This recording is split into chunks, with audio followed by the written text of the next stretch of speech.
Aujourd'hui, je te présente mon carnet d'écriture. À ne pas confondre avec mon journal d'auteur qui, lui, pour le coup, est vraiment consacré à mes réflexions sur l'écriture, le milieu de l'édition et ce genre de choses. Et qui, du coup, est plus joli. Mais je t'en reparlerai dans une prochaine vidéo. J'ai prévu des petits trucs pour toi. Donc mon carnet d'écriture, c'est-à-dire le carnet dans lequel je stocke tous mes projets, plus ou moins en cours, mais sache que pour l'instant, vu qu'il est tout neuf, hein, j'ai dû en changer, celui-ci, je sais pas, je te mets dans ce sens-là, voilà.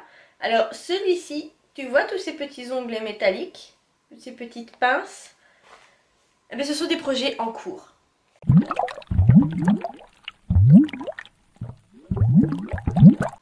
Pour la partie technique, il s'agit d'un carnet Oxford de 160 pages avec une couverture dite flexible.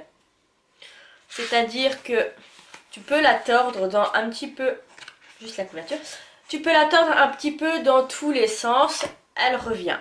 Et ça, je trouve ça juste parfait parce que ce journal d'écriture, quand je pars en week-end chez la frangine, chez les beaux-parents, ou quand je pars une après-midi juste chez mes parents avec le chien sous le bras et que j'ai pas forcément beaucoup de place puisque le chien pèse tout de même 7 kilos.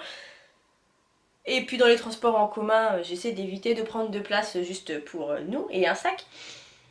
Du coup, il peut être un peu malmené ce carnet et la couverture flexible, c'est une espèce de caoutchouc. Écoute, j'adore ce bruit. Et c'est donc une couverture en espèce de caoutchouc qui fait bien le job. Hein, voilà, tu la tords et elle revient. Donc une couverture dite flexible avec un signet que je n'utilise pas vraiment parce que, comme tu peux le constater, il y a pas mal de projets. Donc forcément, je ne travaille pas que sur un projet au coup, mais normalement, si tu me connais, si tu suis cette chaîne depuis un petit moment ou le blog, ou si tu me suis sur les réseaux sociaux, tu sais déjà que je travaille rarement, voire quasiment jamais, sur un seul projet. Moi, je suis plutôt du genre à travailler sur presque tout ça en même temps. Il faut que j'avance.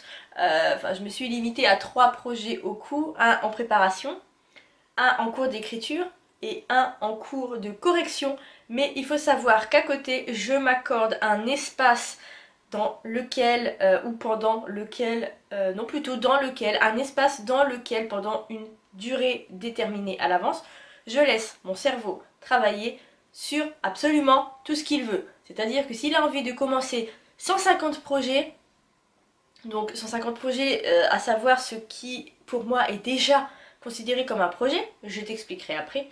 Et donc là mon cerveau, autant dire qu'il s'éclate, hein.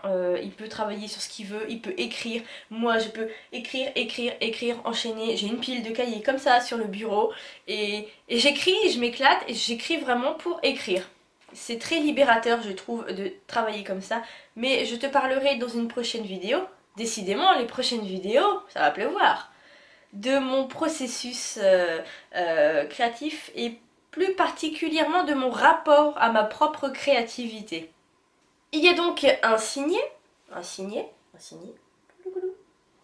un élastique à rabat que je trouve très pratique quand il commence à y avoir, comme ici, pas mal de contenu dans le carnet. Mais tu noteras que je mets des trombones là, voilà, assortis à la couleur des pinces. Je reviendrai sur la couleur des pinces juste après aussi, je vais absolument tout expliquer, ne t'inquiète pas. Comme ça, si tu veux reprendre des points de ma façon de procéder, ma façon de classer mes projets et de sélectionner ce qui est un projet et ce qui est encore au stade expérimental, tu pourras piocher dedans et te faire plaisir à ton tour.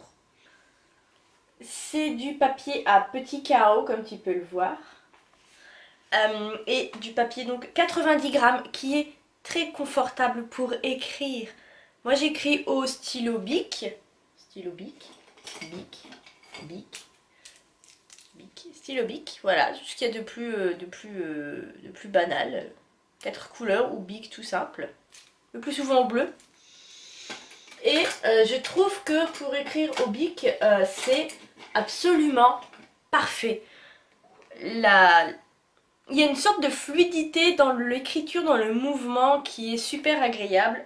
Parfois j'utilise aussi mes stabilos, comme ça. Donc ce sont des pointes, ouais, des points point 88.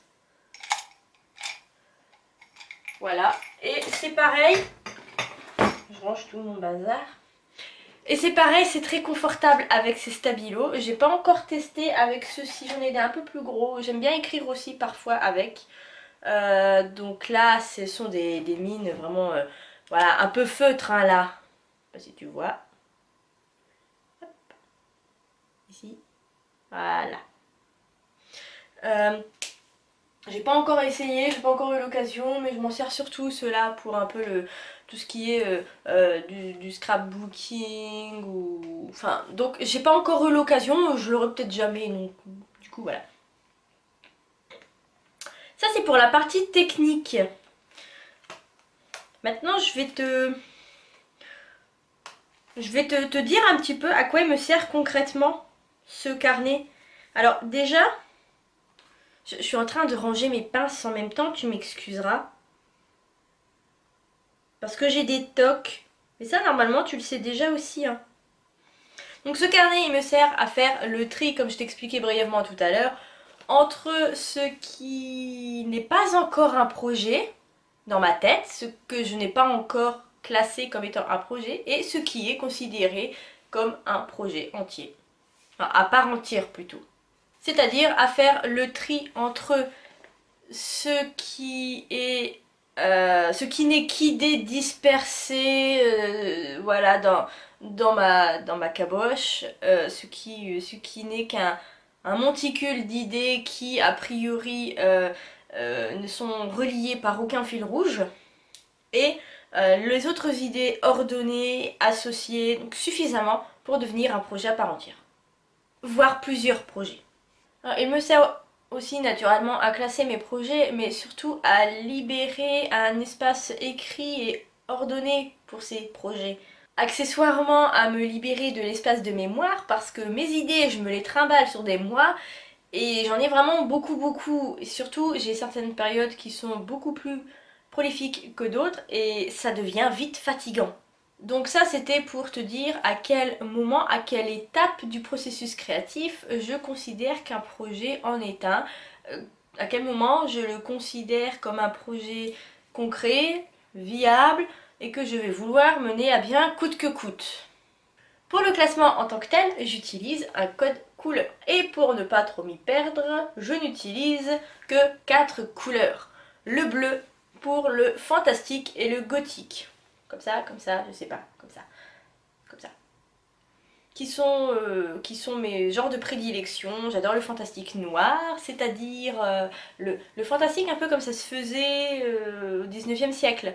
Le fantastique dont on n'est absolument pas sûr que ce soit vraiment du fantastique ou, ou autre chose, ou quelque chose de normal, de tout ce qui est le plus banal, quelque chose de plausible et d'explicable. Non mais je vais y arriver, hein. Je ne te parle pas de mon amour pour le gothique. Voilà, va faire un tour sur le site du Petit Caveau dans la collection gothique et tu trouveras deux de mes bébés des novellas. Là, en ce moment, je suis en train de travailler sur un roman gothique qui devrait être assez...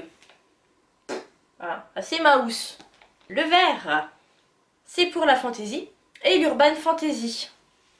Pour la fantasy, je t'invite à aller voir sur mon compte Wattpad la publication de Par le sang du loup, qui promet lui aussi d'être un mastodonte, que j'ai malheureusement dû mettre en pause pour quelques temps, mais que je vais bientôt reprendre, et je vais bientôt donc reprendre la publication.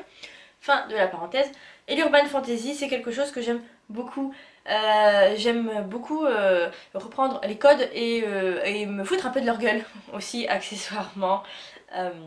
Et Urban Fantasy, c'est d'ailleurs le genre de mon roman à paraître bientôt, enfin bientôt, pour Halloween, en auto-édition, à partir moi, dans lequel j'essaie de ne pas m'en tenir justement au code des histoires, des codes établis par les histoires de loups-garous, les communautés de vampires, les communautés de créatures surnaturelles. J'essaie vraiment de créer quelque chose de plus sombre au-delà de ça. Bon, évidemment, il y a de l'humour parce que c'est un peu ma patte. Il me faut au moins un personnage dans le lot qui, qui a un humour un peu, voilà, bof bof, et qui, voire fait des jeux de mots un peu foireux. Il me faut un personnage comme ça, c'est ma patte, voilà. Je suis un petit peu comme ça dans la vie, donc pour celles et ceux qui me connaissent bien, du coup c'est un peu logique que j'ai envie de reproduire un peu le schéma. Je trouve que ça donne un peu de légèreté au texte. Mais ce n'est pas le sujet, n'est-ce pas? Prochaine couleur, le rose. Le rose, qui est pour la romance et l'érotisme. L'érotisme, j'en écris surtout sous pseudo, parce que j'ai tenu à séparer les deux. L'érotisme, pour moi, c'est vraiment quelque chose à part. J'intègre des scènes de fesses dans certains de mes romans. Il y en aura à partir de moi, d'ailleurs. Mais j'essaie de... de ne pas suivre les codes, justement, des scènes de fesses, les codes de la romance et les codes des scènes érotiques. J'essaie de changer un petit peu tout ça, d'amener pas forcément des réflexions, mais de voir, de considérer la scène sous un autre angle. Alors que sous mon pseudo, ce que les lecteurs veulent, c'est du cul pur et dur. Du coup, je me plie au code de l'érotisme et de la romance. J'en suis vraiment désolée. Mais ça fait partie... c'est ce que j'appelle mon job alimentaire. Ce que j'écris sous pseudo, c'est mon job alimentaire. Je dis pas que c'est mal écrit, je dis pas que c'est de la merde en e-book, mais c'est pas ce qui m'éclate dans l'écriture, c'est pas ce que je recherche dans l'écriture. Mais là, je prépare un article de blog cette fois sur le sujet parce que j'ai envie de t'en parler, ça peut intéresser d'autres personnes, parce que je vois beaucoup, notamment sur Twitter, des auteurs qui veulent se lancer dans l'écriture sous pseudo pour publier des textes érotiques, mais du coup moi je trouve que par rapport à ce que veulent les lecteurs, c'est un genre très fermé.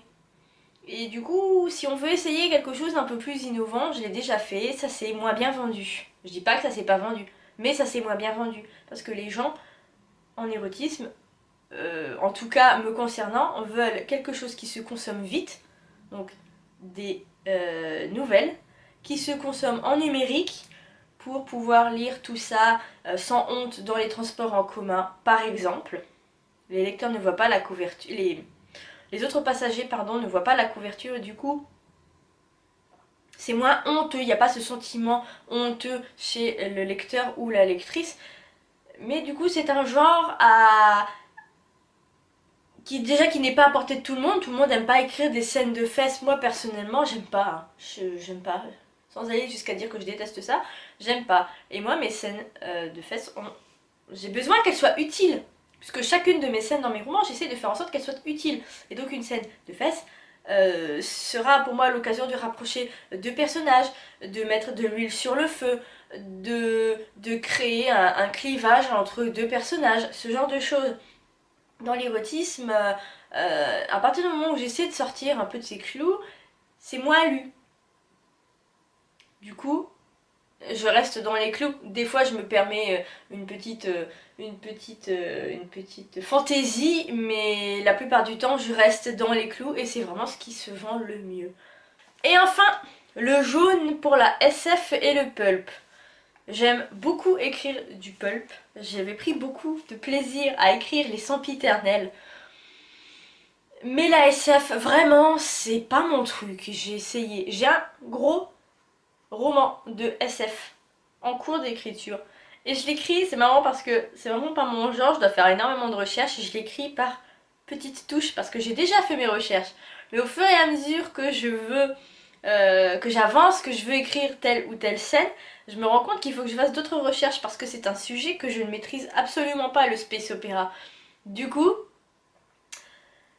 et ben j'avance vraiment petit à petit, je dois en être à 25 000 mots et ça fait 3 ans que je suis sur le, le bestiau. A contrario, un roman comme Ocre Rouge, mon western steampunk, là j'ai créé une société futuriste avec l'aide précieuse de ma bêta lectrice Arc-en-Ciel et des autres bêta lecteurs qui avaient travaillé sur le tome 1 et qui m'ont donné des pistes à suivre pour créer justement cette société futuriste. Donc c'est sur une autre planète, il y a une technologie steampunk, mais il n'y a absolument pas question de voyage spatial. Du coup, ça m'a retiré une sacrée épine du pied, parce que sinon, Ocre Rouge, à ce jour, le tome 3 serait pas à ça d'être terminé. C'est tout pour cette vidéo sur mon carnet d'écriture. Avec un peu de chance, elle t'aura intéressé. Avec un peu de chance, bis repetita, elle te permettra de piocher un peu ça et là dans ce que je raconte pour toi créer ton propre carnet d'écriture si tu en as besoin. Alors sache qu'il n'est pas obligé d'être sur papier. Tu peux très bien le faire directement sur ton ordinateur, sur une appli de ton smartphone. Je pense notamment à Evernote qui permet de créer des dossiers et de créer plusieurs notes dans les dossiers, d'ajouter directement des articles ou des éléments radiophoniques ou des vidéos directement sur Evernote, et puis comme ça toi tu peux faire tes recherches au fur et à mesure, écouter, et en plus c'est très mobile, mais il faut aimer travailler sur smartphone ou sur tablette. Moi personnellement j'aime pas ça. Moi, il me faut le contact du papier. Il y a un côté précieux, il y a un côté manuel que j'adore. Du coup, un carnet quoi. C'est comme mon journal d'autrice, c'est sur papier. Et mes bouquins, je les écris, mes romans, mais je les écris sur papier parce que j'ai besoin d'être en contact. J'ai l'impression que ça me rapproche en fait de l'histoire. Ça me rapproche du processus créatif. C'est plus... Ouais, c'est plus intime en fait, c'est ça. Je te dis à la semaine prochaine pour une prochaine vidéo. D'ici là, je te souhaite de très belles écritures, de très belles créations, peu importe sur quoi tu travailles. Je te souhaite de réussir et blablabla, blablabla.